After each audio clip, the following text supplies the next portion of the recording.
ఇప్పుడు కేవలం 7,999K up to 10 kgs వరకు బరువు తగ్గి అధిక బరువు నుంచి వచ్చే ప్రధాన సమస్యలను దూరం చేసుకోండి. సినిమాల్లో పెద్దగా కనిపించకపోయినా ఆమె ఎప్పుడూ హీట్ ఎక్కిస్తూనే ఉంటుంది. వర్కౌట్స్ పేరుతో సోషల్ మీడియాలో గ్లామర్ గుప్పించడం ఆమెకి అలవాటైపోయింది. 50 ఏళ్ల వయసులో ఇప్పటికింకా 30 ఏళ్ల భామలా కనిపిస్తోందంటే ఈ కసరత్తులే కారణమా? Have a look.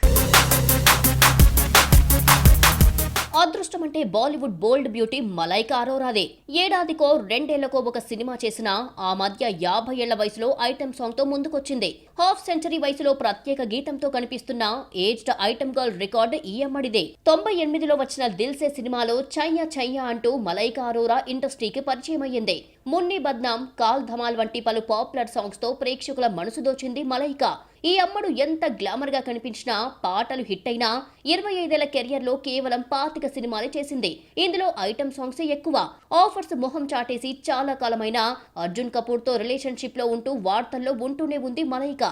4 ఏళ్ల గ్యాప్ తర్వాత ఐటమ్ సాంగ్ అందుకుంది. 2018లో వచ్చిన పటాకా సినిమాలోని హల్లో హల్లో సాంగ్ తర్వాత మళ్లీ తెరపై కనిపించలేదు. గతేడాది ఆయుష్మాన్ ఖురానా నటించిన అండ్ యాక్షన్ హీరో సినిమాలో మెరిసింది మలైకా. మలైకా చేతిలో ఒక్క సినిమా, కనీసం ఒక్క ఐటమ్ సాంగ్ లేకపోయినా ఎప్పటికైనా హీట్ ఎక్కించే సాంగ్ వస్తుందన్న నమ్మకంతో ఉంది. మళ్లీ ఏదో ఒక కేక పుట్టించే సాంగ్ రాకపోదన్న ధీమాతో వయసు కనిపించకుండా రెగ్యులర్ గా జిమ్ లో కష్టపడుతూనే ఉంటుంది. ఇప్పటికింకా యూతే అన్నట్టుగా కనిపిస్తోంది మలైకా.